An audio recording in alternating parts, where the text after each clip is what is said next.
It's like Okay, so hi, namaskar and namaste. My name is Debanjan Mahata, and I currently work as a director of AI at Moody's Analytics, New York, and I lead the machine learning efforts in KYC. Before this, I was a research scientist in Bloomberg AI, and I mainly work in the areas of natural language processing. And I'm also an adjunct faculty at IIIT Delhi, where I collaborate with um, members of the Midas Lab. So, first of all, thanks for giving me this opportunity to present some of the latest work on automatic identification of key phrases from text.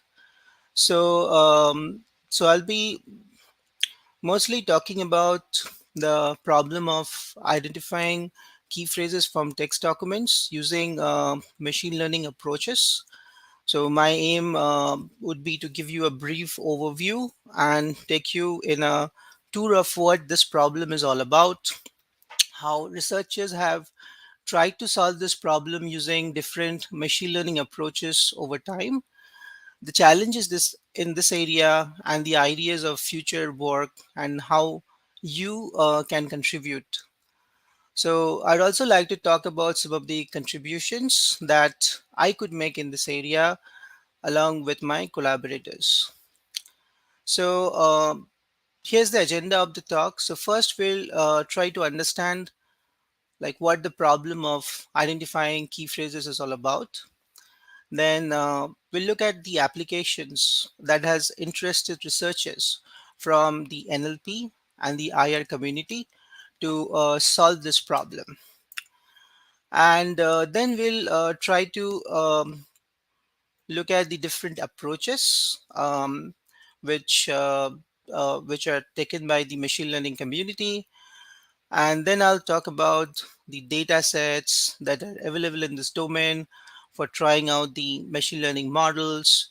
What are the metrics used for evaluating the models? Then I'll go a little bit deeper into unsupervised and supervised key phrase extraction and generation. And lastly, I'll be presenting our latest work on training a language model that learns rich representation of key phrases from text and achieves the state of the art results on the tasks of key phrase extraction and generation. Also, I'll talk about what I think are the future challenges in this area and how you can contribute in solving some of these challenges. So, let's get started. So, let's get started by understanding what the problem of identifying key phrases from text documents is all about. Now, the task is all about automatically mapping a document like this, as you can see in the example, where the given document is basically a abstract from a research paper along with its title.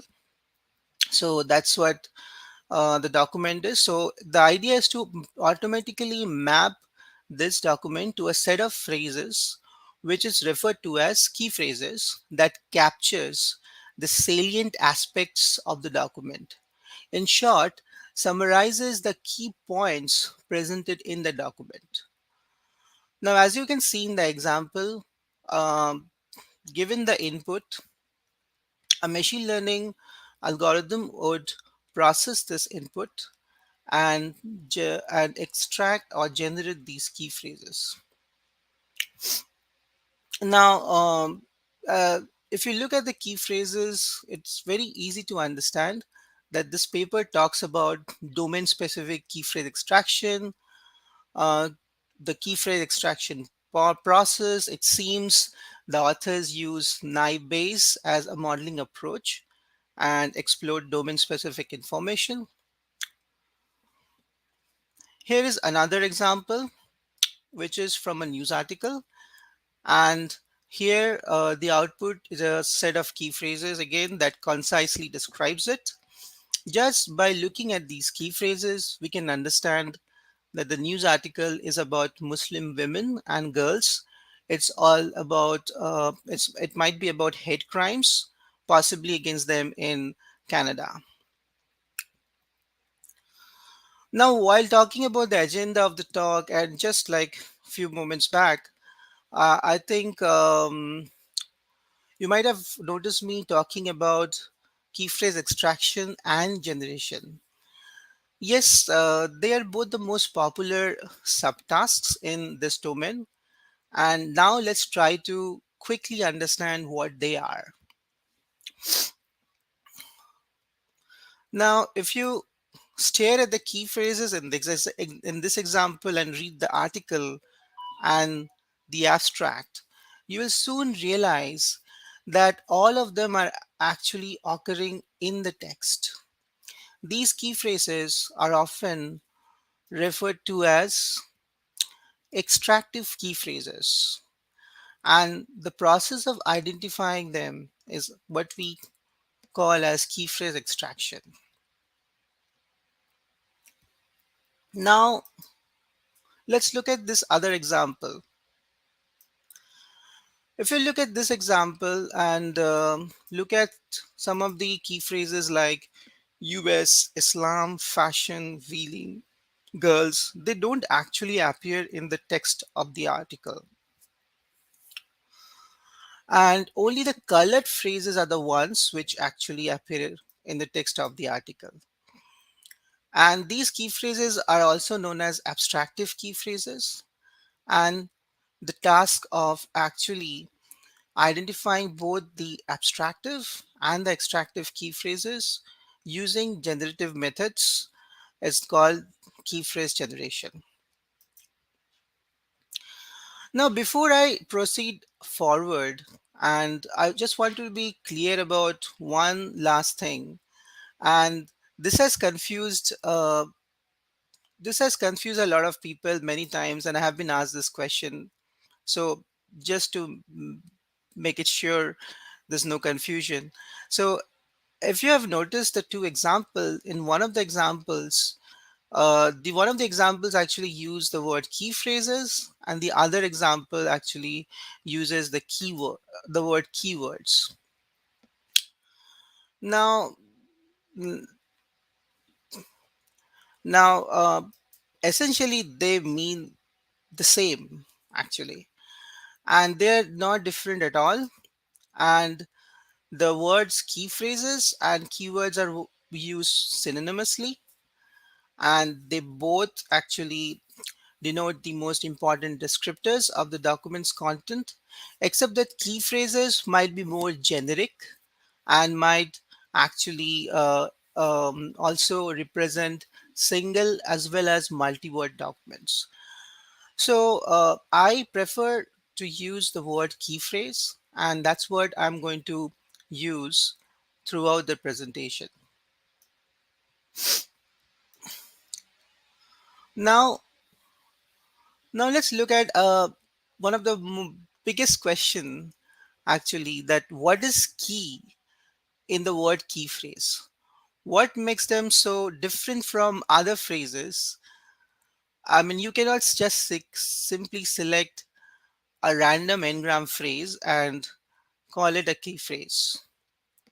So I've referenced a survey article, and the authors have tried to define what are the keyness properties. Now, although this is not yet a well established definition, and it's very hard to measure objectively what a keyness property means. And if you think little carefully, you can easily understand that it's a very hard to define what is key, as it could be very dependent on the user, the domain, and the end application. The authors basically divided the properties into three categories. One of them is informational, the other is linguistic, and the third one is domain based properties. Now, UNESCO has actually a guideline that defines what a key phrase should be, and It actually defines the properties of exhaustivity and specificity. Exhaustivity says that the set of key phrases should cover all the subjects of the studied document which have potential information value. So it aims to be as exhaustive as possible while choosing the key phrases. Now, on the specificity, on the other hand, tries to balance the exhaustivity property and states that a key phrase can only be considered as key if it is important with respect to a document in contrast with other documents. In short, it should be as specific as possible with respect to the input document. So we can easily imagine an example. Say you have written a paper about extracting key phrases using a bidirectional LSTM sequence tagger, and you use a CRF. What would you choose as key phrases in order to tag these papers? Maybe deep learning, neural networks, key phrase extraction, bidirectional LSTM, conditional random fields. Now, here the key phrases like deep learning, neural networks can help you to satisfy the exhaustivity property. On the other hand, key phrases like bidirectional LSTM, conditional random fields might be too specific to your work. Now, I'll not dive into more details about each of these metrics, but will just give you a quick idea. Now, minimality actually forces the key phrases to be diverse, and impartiality says that the key phrase should not be reflecting the personal opinion of the author or the reader. Instead, they should be as objective as possible and should reflect the informational content of the document. Then there's representativity, which basically re-emphasizes on the fact that the key phrases should be considered as the key elements of the document in comparison to the other phrases in the same document. The linguistic properties of well-formedness and citationness are quite intuitive. Well-formedness basically says that key phrases should be linguistically well-formed so that it is very easy for the readers to understand them. You cannot have truncated phrases or a sequence of phrases that does not make any sense in that language.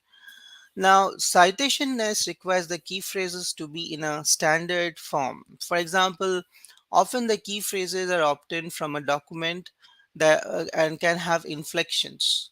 They should be removed, and only the consistent and the basic form of the key phrases should be retained. Now, domain-based properties looks at conformity, homogeneity, and universality. Conformity represents that fact that the key phrases should conform with the terminology specific to that domain of the input document. For example, different domains have their own set of terms and jargons. The key phrases should conform to them and rightly represent them. Homogeneity, on the other hand, requires the key phrases to be homogeneous. For example, to synonymous key phrases should have one standard representation. Like, for example, take the example of these two phrases, wind farm and wind power farm. They should be represented by one single key phrase that is accepted widely in the domain.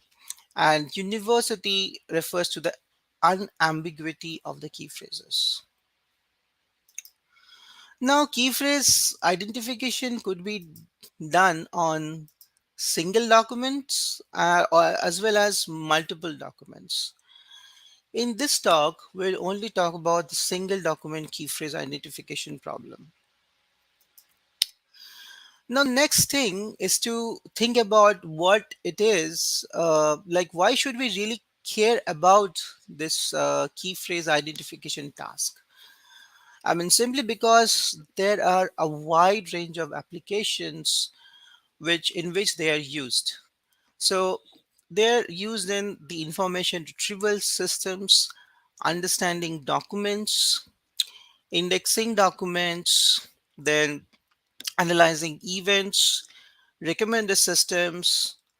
They're often a key component in any text analytics pipeline. They're very popular in organizing and browsing digital libraries. In fact, some of the major push in this domain comes from the work done by the researchers who are interested in digital libraries. It's also one of the key components of any information extraction pipeline, and it also helps in knowledge management like ontology creation or term extraction and populating knowledge bases. Now, over the next few slides, I have pointed to some works that have used key phrases for different applications. In this work, the authors use automatically extracted key phrases to index the documents. Now, in this work, the authors use automatically extracted key phrases for query expansion and query refinement. In this work, the authors show that how key phrases could be used for clustering documents and also describing these clusters. Key phrases could also be used for understanding events.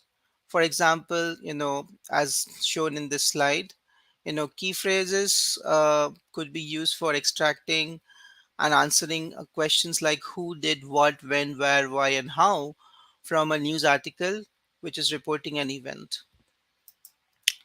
Then key phrase identification is often used for automatically tagging content in the web. For example, in this case, the Stack Overflow question, and it's also been used for interactive document retrieval, where in this work it was shown that key phrases are quite effective when when a user or guiding a user while the user is browsing or searching for something which he truly doesn't know what exactly like which he doesn't know for definite like what exactly is he searching for. So it's very so in this work the authors show that how key phrases can guide the users in this document retrieval process. It can be used to do like analyzing customer feedback, like and for and it's a part of most of the business intelligence dashboards.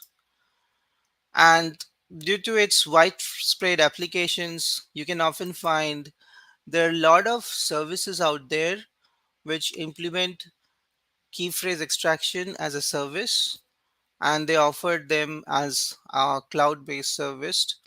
And some of the big names like Amazon, IBM, Microsoft provides these NLPs, provides this service along with their other NLP services.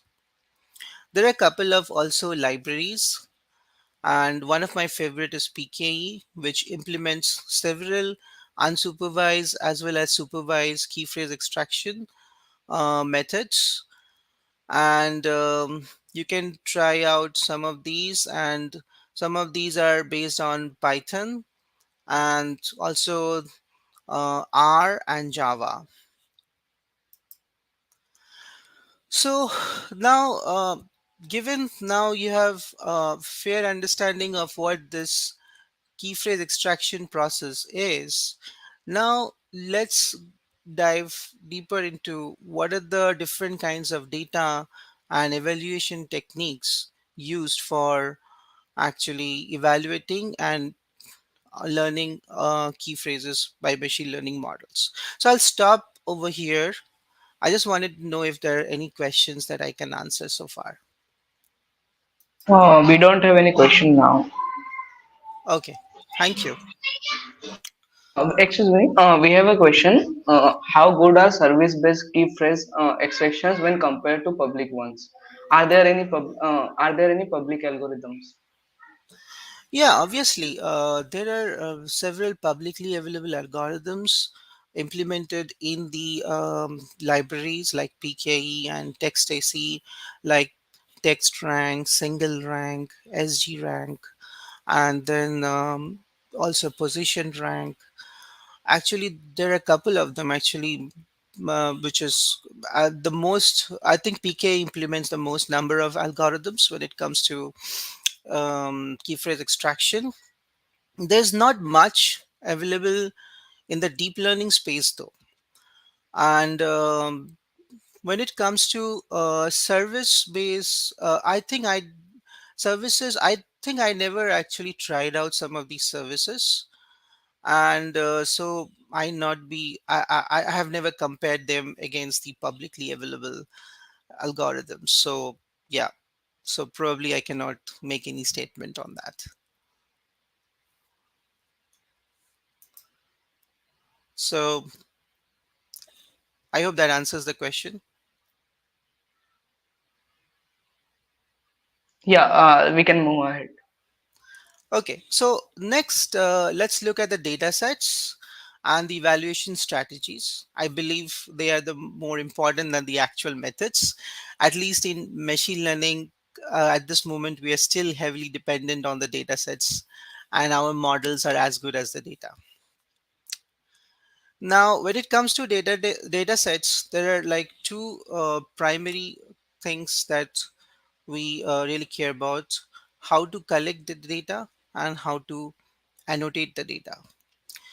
Now, for key phrase extraction, most of the benchmark data sets comes from the scientific domain, because as you can easily imagine, there are a lot of scientific articles which are publicly available along with the author assigned key phrases. So there are you'll see soon that there are lots and lots of data sets created by different people over the time on in this domain. Then there are some data sets in the news domain, and then there are some data sets in the web domain, or I should say there are very few of them actually in the web domain. Now, when it comes to annotating these documents, there are three main practices. Now, the key phrases are either annotated by the authors themselves or the readers who are sometimes asked to annotate them as annotators, and sometimes they're also annotated by professional indexers in case of digital libraries, or um, editors in case of news documents. Now, these annotations are really challenging. I mean, I guess you know it why by now. When there's so much disambiguity in defining what exactly a key phrase is, and the definition is it's so domain, user, context dependent that there has to be problems and issues. And the first of all, there's no standard guideline at this point, and annotation guidelines are very much problem and domain dependent, and each of the annotation process comes with its own set of issues. Now, in case of author assigned key phrases, so so there's obviously subjectivity in the assignment of the key phrases, and there's a lot of intent bias. Now, what I mean by intent bias is that this is related to the intent of the author, and you have to understand why that author is annotating the document with the key phrases. So the for an author, the main aim is to choose key phrases that will make his work more discoverable and raise awareness of their work, and this often leads to repetitive key phrase selection. This also leads to selecting more generic key phrases and abstractive key phrases, and the author is also motivated to choose a more exhaustive list of key phrases and can easily compromise on the specificity over the exhaustivity. Now, when it comes to reader assigned key phrases, it also is subjective. It also has the problem of subjectivity. But one of the key problems when it comes to reader assigned key phrases is the lack of expertise. That generally the readers lack a lot of expertise on this topic of the document as compared to the authors, and this often leads to lower quality of the in the choice of the key phrases. And the readers also tend to be more extractive and be more specific. And there's hardly, and sometimes you'll see there's hardly any agreement between different readers or the annotators, because as you can easily understand, the choices made by these annotators or the readers would fully depend on the reader's background, the expertise and perspective of reading the given document. The professional indexers or editors are supposed to choose higher quality key phrases than the authors and the readers, but then this process also has limitations. The primary limitation is that the key phrases in this case are mostly selected from a controlled vocabulary, and this controlled vocabulary depends on the quality of the thesaurus and how the vocabulary looks like, whether they aim at choosing more generic or more specific key phrases. Do they correctly handle new topics and events as they occur? Now, if you look at this slide, actually, these are like two tables taken from two different papers, and it kinds of reflects the type of agreement scores that you'll often see if you actually go through an annotation process. So the table on the left is basically inter-annotator agreement between the student annotator and the expert annotator measured with Cohen's kappa. And so as you can see there, most of the agreements are on the lower end except few of them, and which kind of means that it's, which kind of means also that it's not so easy for anyone else other than an expert to actually come and annotate key phrases. If you actually try to use people like students in an university setting, which is often a case, okay, you often would get very low quality key phrases. And then there's another table from the paper which is from Microsoft, and they actually also see like the agreement scores are quite low for key phrases, and the agreement scores are highest when you ask the different annotators to choose the top one, two, and three key phrases, and after that s- like drastically reduces.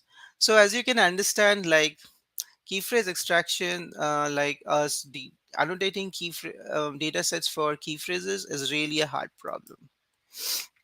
Now, if you look at data sets, most of the popular benchmarks are in scientific domain, and these are either author assigned key phrases or they have reader assigned key phrases. Only one of them has like professional indexer assigned key phrases, and most of these are actually abstracts, and some of them are also full text, but the amount of data available on full text is really lower. It's significantly lower than the amount of data sets which contain abstracts. As you can see, KP20K and OAGKX are very, very large data sets which comprises of key abstracts and key phrase pairs, and those are the data sets which you will choose to actually train any deep learning model, because deep learning models are often data hungry. On the other hand, when it comes to full text, you'll hardly get any data set out there which are large and which could be probably suitable for deep training deep learning models. Now, in news domain, there are very few data sets, And KP times is one of the recent data sets which actually are significantly larger than all the other ones, and especially aims in that for the it's aimed towards the task of key phrase generation. Now, OpenKP was also a recently shared dataset by Microsoft, which contains quite a lot of training data, and these consist of documents from web indexed by the Bing search engine. So I think, but each of these datasets has their own, issues, and if you actually want to explore these data sets, I mean, if you actually want to explore these data sets, I'll soon let you know how to do so, because we have made them all available in Hugging Face. So, but what is the really uh, challenges, and what do we need today? What we need to do for the key phrase community when it comes to data? We need better language coverage, because all of the data sets that I talked about so far were mostly in English. Then we also need a lot of domain coverage, because most of these data sets that I talked about are in scientific domain. There are hardly few which are in news, and only one of them in is in web domain. So now if you want to train generic key phrase extraction models, it will be very hard for you to do so using deep neural networks, because there's hardly any data in other domains. So, um, so there's also a lack of large data for long documents, because in practice you don't really see abstracts or small articles, but in practice you might actually end up extracting key phrases from a long multi-page documents. And then there are hardly any data sets for performing key phrase extraction in the wild. Because say suppose you're working in a company and you have an information extraction pipeline, and you ingest thousands of sources from different places. So now if you want to do key phrase extraction on these individual sources, and each of them are very different, they have different layouts, different structure. So I think at this point there are hardly any data sets that actually available that are that helps you to learn key phrase extraction in the wild. Now, given this issue of long documents, or unavailability of a large data set on long documents, we took the opportunity actually to create and curate a new data set which we call as LDKP dataset. And what we did is that we took KP20K and OAGKX dataset. We took the articles and mapped it to the S2ORC corpus. Now, S2ORC corpus is a huge corpus which contains around 81.1 million English language academic papers. And what we did is that we took the abstracts and the key phrase pairs from KP20K, found those papers from S2ORC in an automated way, and created two new corpus. One is LDKP3K, which maps the KP20K corpus to S2RC, and LDKP10K, which maps OAGKX corpus to the S2ORC corpus. And the LDKP3K is that contains 100,000 documents, which are long, and LDKP10K has 1.3 million documents, which are again long. So each of these has around 6,000 to 4,000 words on an average, each of these documents. So here are the data stats. We have made this data set available both in large, medium, and small sizes, because normally what I have felt working with some of the students in the university is that a lot of us don't actually have access to high computing resources. So if so, that doesn't mean that students should not work on key phrase extraction. So the small data set, which and the medium data set, which is again a significant number, would actually help to actually train these models, even in a collab notebook. So apart from the key phrases and the text, the the corpus has all the other metadata related to the paper, and which kind of makes it a very valuable corpus, not only for key phrase extraction, but there could be other tasks also which could be formulated from this corpus. Now, the corpus also contains papers from multiple domains, and which kind of also makes it very valuable for learning cross-domain key phrase extraction. Now, all of these data resources that I was talking about, we made it sure that they are available publicly very easily, and you can actually get them all from Hugging Face by just writing few lines of code. And we at Midas Lab has made all of these data sets available. So you just have to use these code snippets, and and it will automatically download the data set for you. So next, let's look at the evaluation metrics. Now, these are the three most popular evaluation metrics. There are many more evaluation metrics, and and some of the evaluation strategies also depends upon the downstream tasks for which you are actually extracting the key phrases. So precision recall and F1 measures are very standard metrics in machine learning. And precision basically in key phrase world measures the number of correctly matched key phrases divided by the total number of extracted key phrases. And recall measures the number of correctly matched key phrases divided by the total number of actual key phrases. And F1 is basically a harmonic mean with the precision and recall.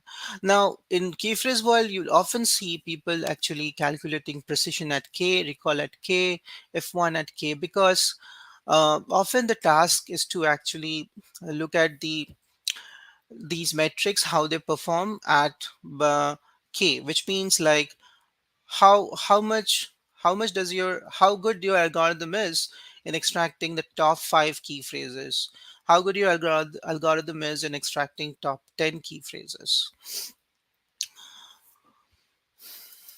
So what are the evaluation challenges? And there are a lot of evaluation challenges, and I'll talk mostly about the basic ones, and I'll motivate those by this example. This is an example which is presented in the paper that is referenced below. Now, one of the key evaluation challenges is to actually evaluate the key phrases on the basis of exact matches, manual matches, and partial matches. Now, what I mean by exact matches is that the key phrases that you have extracted or generated should exactly match the ground truth key phrases, which is not often the case, which also leads to a lot of evaluation error. And evaluation over error occurs when a system outputs a candidate which is semantically equivalent to a golden key phrase, but it is considered erroneous by the scoring program because of its failure to recognize that the predicted phrase and the corresponding goal phrase are semantically equivalent. For example, over here, Olympics and Olympic Games might be synonymous, but over here, as you can see, the gold key phrase is Olympics. So if you actually end up extracting Olympic Games as one of the key phrases, then the evaluation metrics could actually give you lower performance. So that's the problem of exact match.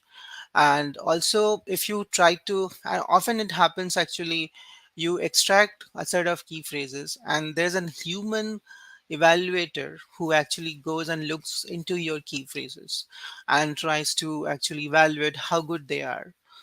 And that also that process has a lot of challenging problems because again, the human there's a lot of human bias over here, over there, and it totally depends upon the human who is actually looking and evaluating the key phrases, how they judge it. And I'm sure like there will be very low agreement between annotators if you actually get your key phrases judged by multiple of them.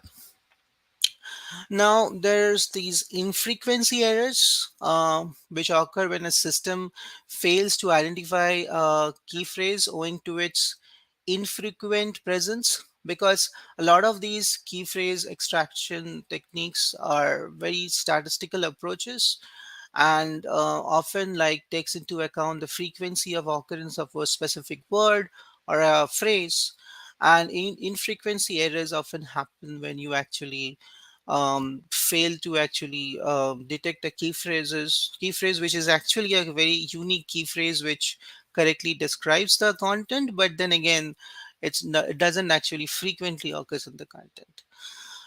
Then often there are problems with evaluating redundancy, because there could be like multiple key phrases which are basically denoting the same concept, and they are basically generated by the extractor or the generator in a redundant way, which kind of also creates a lot of issues in actually properly judging the performance of the actual output.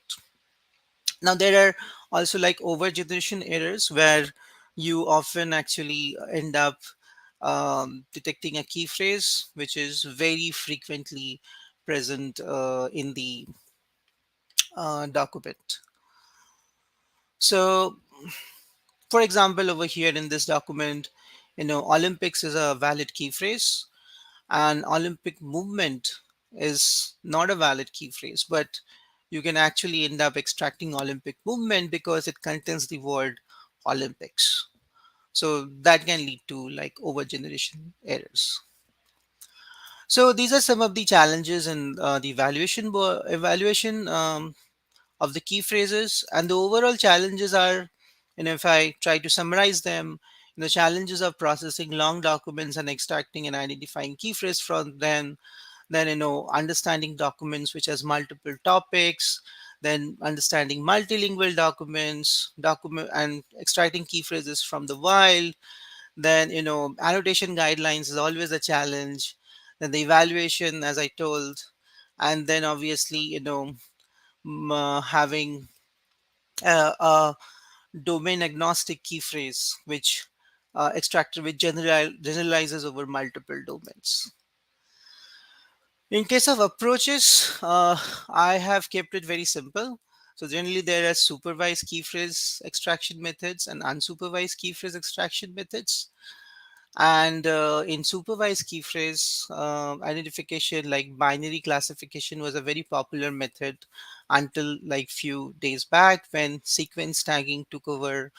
Most of the um, sequence tagging took over, and also sequence to sequence, like with the advent of like deep neural networks and their effectiveness, I think sequence tagging and sequence to sequence models are gaining a lot of popularity. In case of unsupervised key phrase extraction, I think statistical and graph based ranking are still the dominant ones, with graph based ranking mostly dominating the scene. So I'll quickly then now go into unsupervised approaches.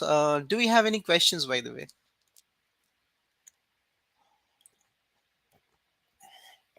I don't have yet. Hello. I will let you know if any question. Sure. I will let you know if any questions comes up. So the unsupervised key phrase identification, we mainly have like statistical approaches and graph-based ranking approaches. And some of the basic steps are, you first process a document and then choose candidates using some of the techniques like pause tagging, NER, phrase chunking, and then clean these candidates, normalize them, standardize them, limitize them, and then have a ranking or a scoring mechanism, and then you basically scored them and rank the key phrases, and finally post process them and present the final rank key phrases. Now, in statistical methods, there are several like frequency based features which are very popular, like TF-IDF measures, then co-occurrence based features, which are often used in different algorithms like RAIC, YEC, KP minor to actually extract key phrases from documents. In graph based ranking, the idea is to actually take a document and make a graph of candidate key phrases.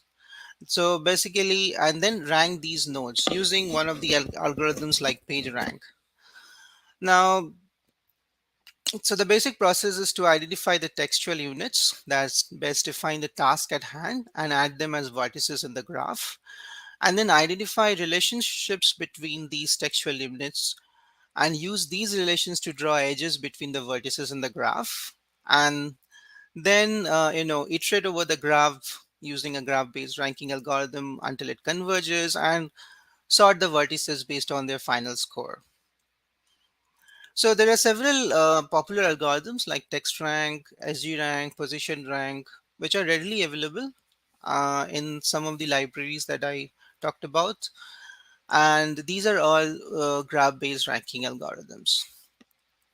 Now, we actually worked on one of the graph based ranking algorithms, which was published in NACL in 2018. It's called Key2Vec. And I think we're already 8:47, so in the interest of time, I would not go through this algorithm, but feel free to check it out. And probably I'll skip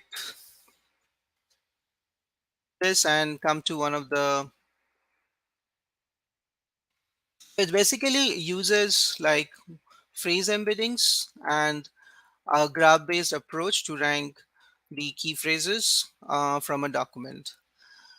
Now, in case of supervised approaches, when it comes to the supervised framework, there's this binary classification task where you actually have candidates and you extract the features of the candidates and use a binary classifier to actually classify them as a key phrase or not a key phrase. And this was very popular actually until actually deep learning took over, and some of these sequence tagging and sequence to sequence learning became more popular than the binary classification task, which was mostly based on the traditional feature extraction method and using a classifier. So in supervised binary classification, people have tried out all sorts of models like SVM, snipe based, random forest, logistic regression, even feed forward neural networks. And the main aim is to extract the features of these candidate phrases that you identify from a document, and then use these features to classify this as a key phrase or not a key phrase. And there are a couple of actually implementations available there like Kia, Wingnut, Hum. Now, when it comes to key phrase extraction as sequence tagging task, we have worked on this and we actually published a paper in ECIR in 2020. And this actually looks at key phrase extraction as a sequence tagging task using contextualized embeddings. So in this paper, we actually developed few data sets by making it like suitable for sequence tagging or learning sequence tagging models. And those are actually also available in Hacking Face. And the code related to this paper is also available in GitHub. So one of the shortcomings of the previous approaches was that relied a lot on the candidate selection process, which further relied on heuristics, and it was very hard to reproduce the results. It was not a unified process. So, what actually sequence tagging brings in is that it doesn't use any heuristics. Not much pre processing is needed. It's an unified process. You can easily get optimal assignment of the key phrases, and they leverage techniques. And you can also leverage techniques of other popular sequence tagging tasks like NER, and it also helps you to capture long term dependencies. Now, basically, what you do is that you tag corpus, and you can follow any of these tagging schemes. So we followed the BIO tagging scheme, where B stands for the beginning of a key phrase, I stands for inside a key phrase, and O is the outside of the key phrase or something else, which is not a key phrase. So our approach was very simple. We tried out a simple BiLSTM CRF tagger with different word embeddings. And at that time, actually, not much exploration was done using contextual embedding models. And we found out that the contextual embedding models actually really do well and compared to the fixed embedding models like Word2Vec, FastText, or Glub. And we found and realized that the BERT family of models really outperform and outshine over all the other models. And you can actually read this paper. There are a couple of interesting things and also some interpretability study that are presented in the paper. Now, we also tried the same approach for long documents recently, and this is a work in progress. And we actually tried the same sequence tagging approach in the LDKP's dataset that we have produced. And actually, we tried out not only the sequence tagging, but also the traditional unsupervised key phrase extraction strategies. And what we found is that it's really challenging for these key phrase extraction algorithms to process a long document and finally rank the key phrases. One of the key things that comes into the way is due to the length of the documents, the number of candidates that are often generated in these some of these algorithms are huge. For example, as you can see in YEK and Kia, they're like around 2,000 candidates. In TF-IDF, this is like 64,000 candidates. It's very hard. It becomes a very challenging problem for these algorithms then to take each one of these candidates and rank these candidates properly to identify the most important key phrases. So naturally, these algorithms didn't do well in long documents, and we see pretty much the same trend overall, that their performance is quite poor in most of the existing data sets that has long documents. Not only for graph-based ranking, but also we see the same trend for statistical methods. On the other hand, we actually treated this again as a sequence tagging problem, and we compared this with the existing binary classification strategies, and we found that a model like Longformer can actually do quite well, and it actually performs and outperforms by a large margin with in comparison to the existing models which are quite popular. We, for a fair comparison, we also took Longformer and BERT, and we restricted the Longformer to 512 tokens, and we also see that BERT actually performs quite well on 512 tokens. But naturally, I mean, BERT has these shortcoming of not being able to process tokens or documents which are more than 512 tokens. So probably Longformer is one of the you know um, models to go forward with when it comes to long documents. We are still exploring this area, and which soon come out with some interesting work. We have also explored key phrase generation using generative adversarial networks, which was published in EMNLP in 2020. And feel free to actually look into this paper. It's a very interesting paper because it actually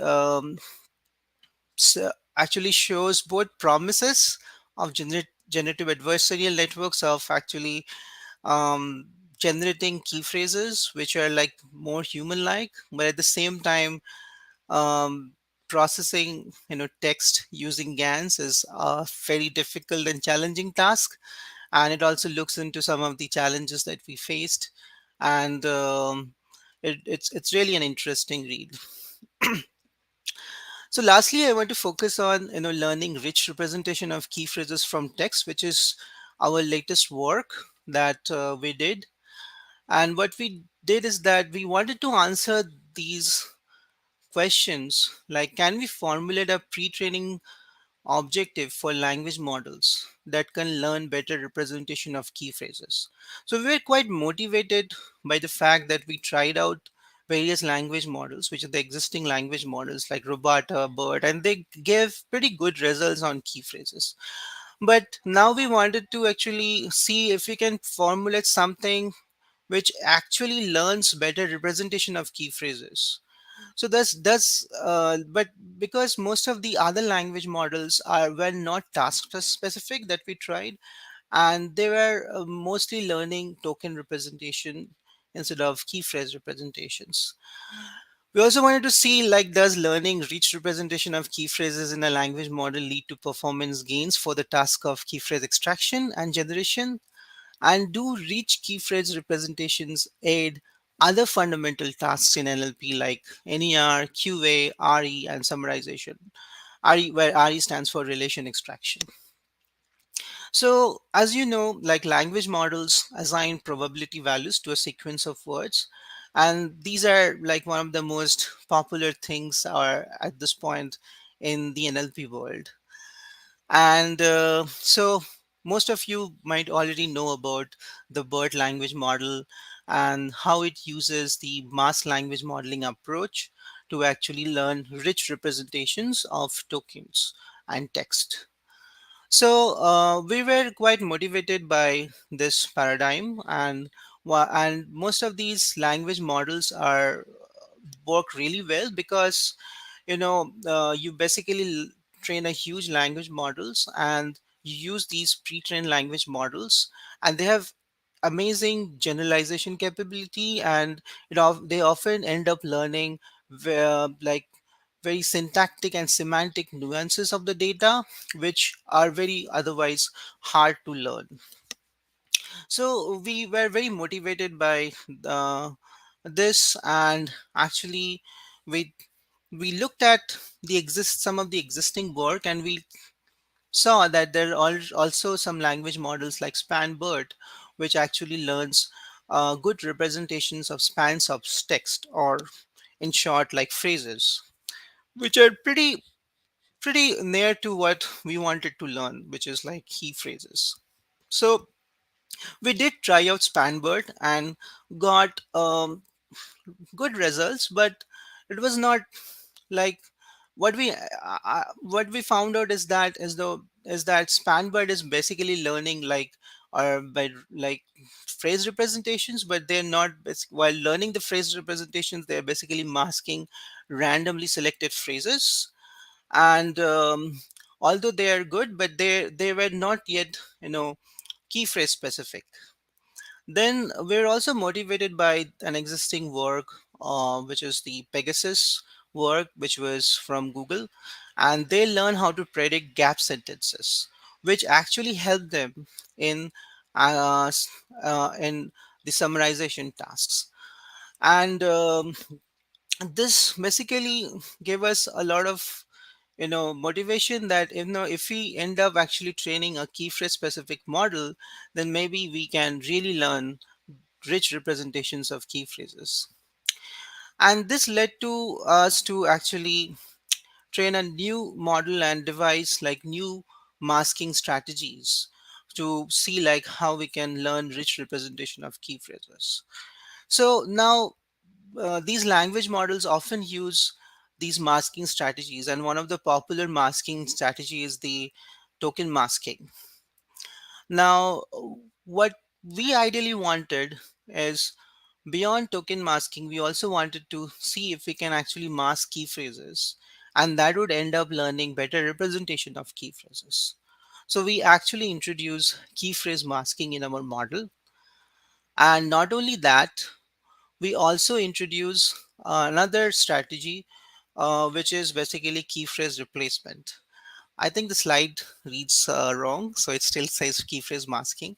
So apart from masking key phrases and tokens, what we did in our language models pre-training objective is that we also had another objective which actually replaces our randomly selected key phrase with another key phrase from a key phrase vocabulary.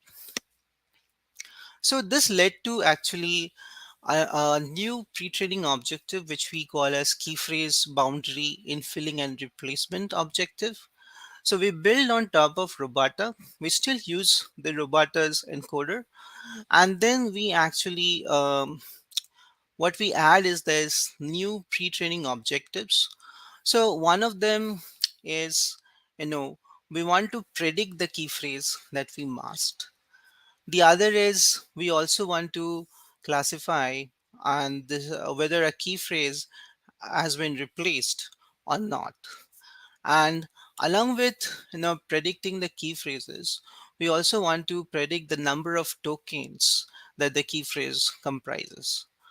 So what we basically, and along with that, we also have mass language modeling objective.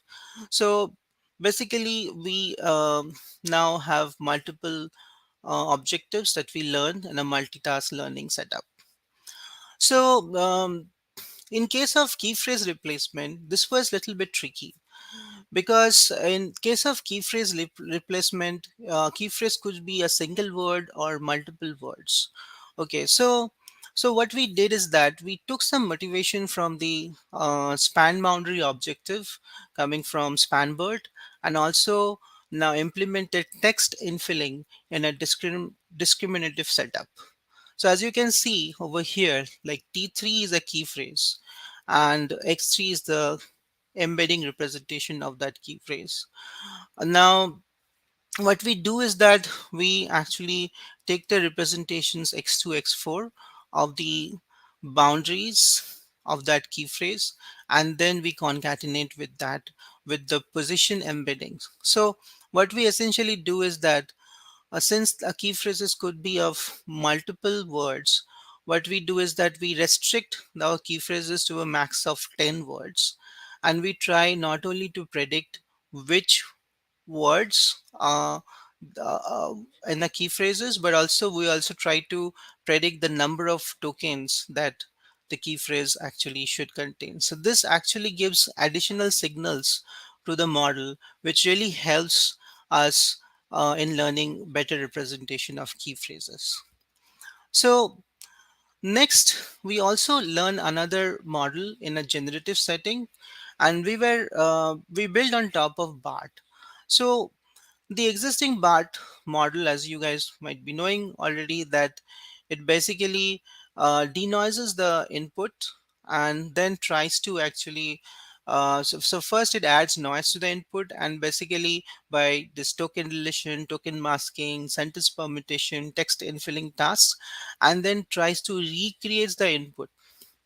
But what we did, we followed the same setup, but what we tried to do is that we took the original text, we actually did the key phrase masking as well as token masking as well as key phrase replacement, and tried to use the same strategy as bird, and then tried to actually output the key phrases which were associated with the documents in a catsig format. So in catsig format is basically present key phrases followed by the absent key phrases. So we also trained another setup which we call as keybart doc. And over here, instead of actually generating the key phrases, what we did is that we actually generated the original, or we tried to generate the original text so that we have a fair comparison with the actual BART model. But the input is where over here we still mask the key phrases and the tokens, and also do the key phrase replacements. Though the experimental setup, we train these models over the OAGKX corpus, which has like 23 million scientific articles from various domains, as I already presented before. And these are basically the experimental settings. I will not go through them at this point since I'm already out of time.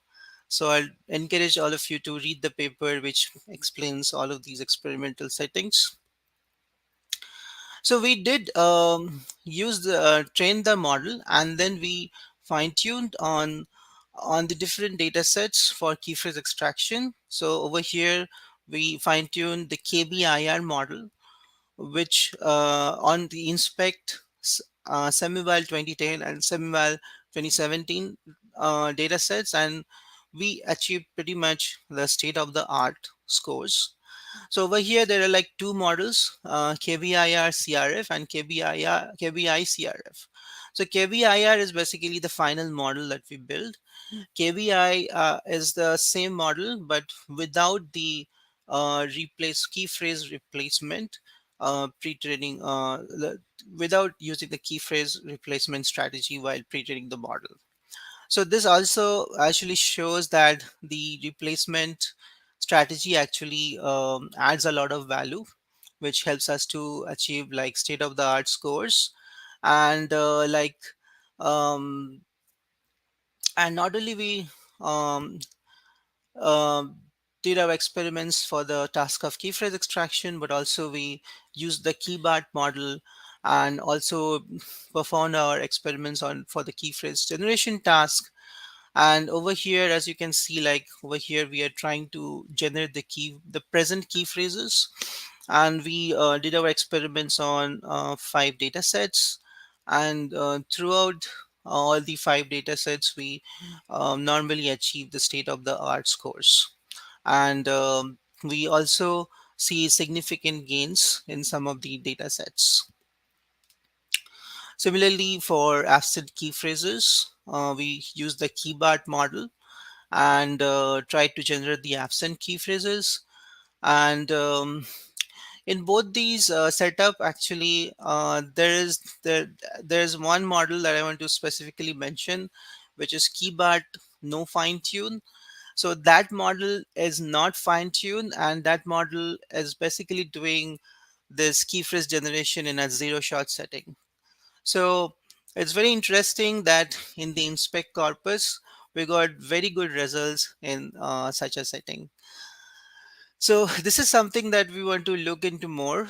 And actually, these are some of the future directions we want to also work on and understand how this language model actually learns rich key phrase representations, and if it's possible to do zero shot and few shot learning by using some of these large language models, which has learned good key phrase representations.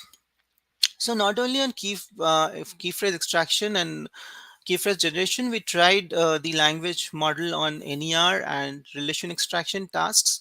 Although we cannot claim that we have achieved the state of the art results, but we were pretty nearby to some of the existing state of the arts. Some of these models cannot be compared directly because some of them are very large models.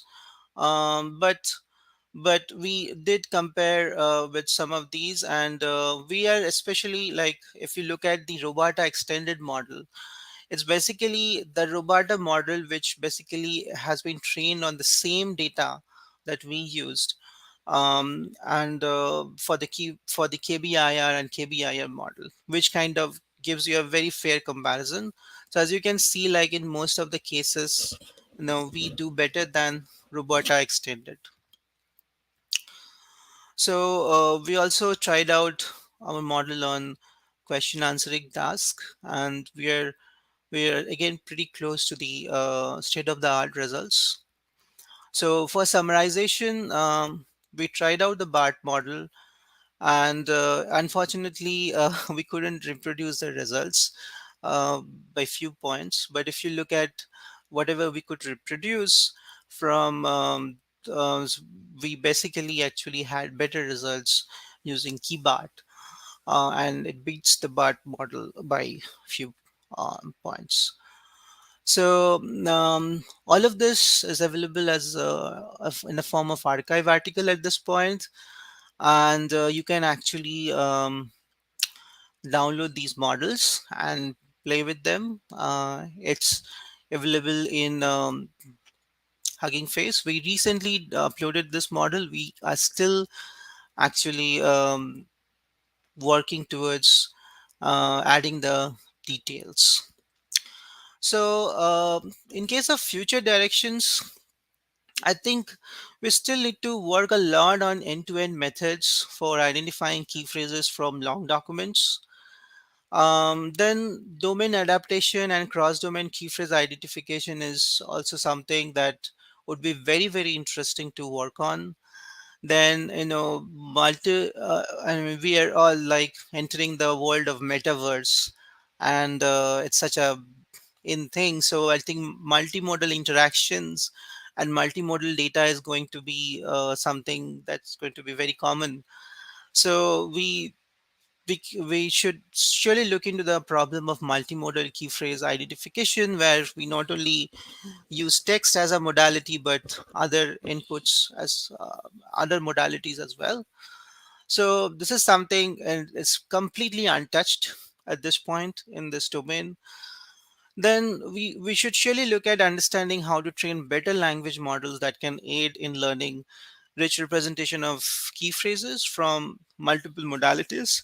So as we could see, like, language model might be the answer for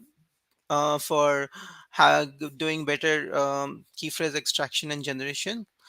So certainly, like at this point, there's hardly much language coverage in the key phrase data set. So we should surely explore other languages, explore more domains.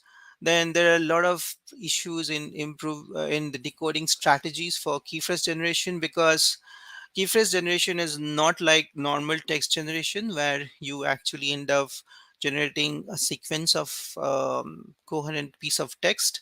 But key phrase generation is a little bit tricky and a little bit different, where you actually end up generating a set of key phrases, okay, which are separated by some separator.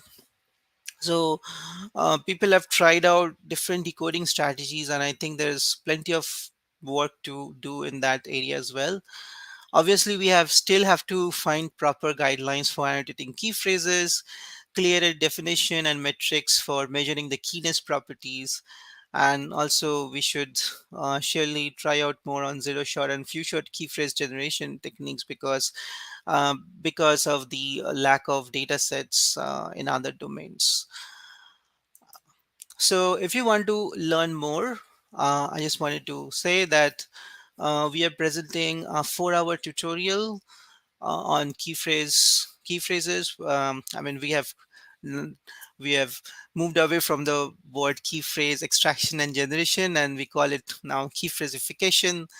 And so I'll be presenting a tutorial along with Rui Meng and Florian.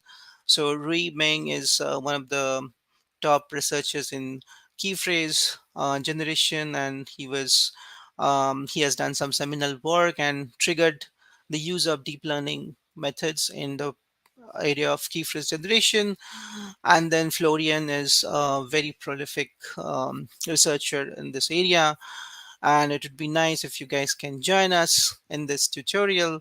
And we'll be presenting not only about how key phrase extraction and generation techniques have evolved over time, but we'd also show a lot of demos and share a lot of resources and code with the audience. Lastly, I just wanted to say that, you know, being adjunct faculty at IIIT Delhi, we at Midas Lab are hiring a lot of research assistants, and we also have open positions for 2 PhDs. We work on a lot of interesting NLP as well as multimedia topics. So yeah, all the interested candidates can apply, and or can contact Dr. Rajiv Ratan Shah at IIIT Delhi. So I think that's all that I had for today. And thank you.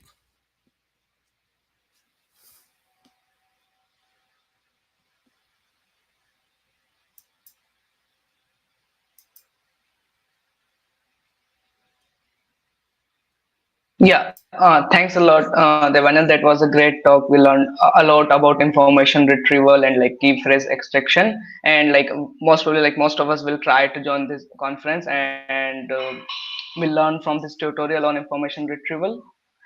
And apart from that, yeah, I have one question.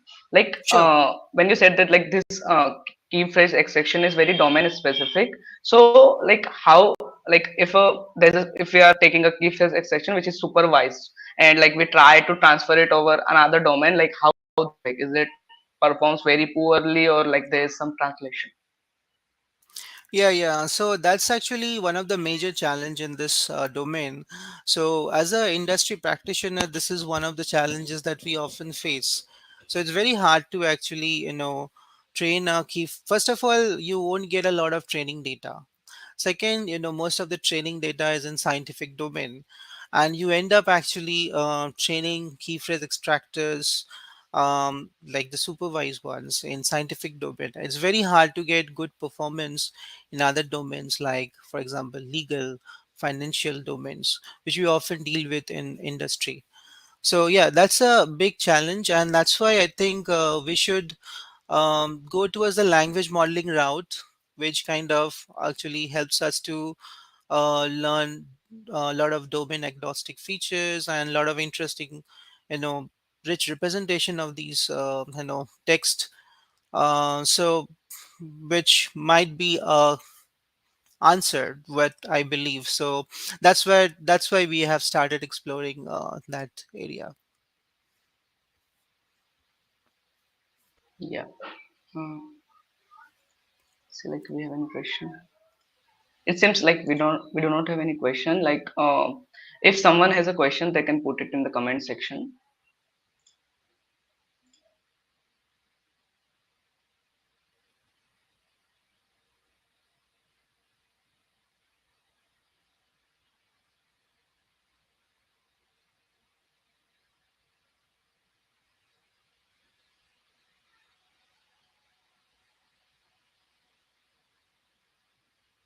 Yeah, so if there are no questions, we can end this live stream.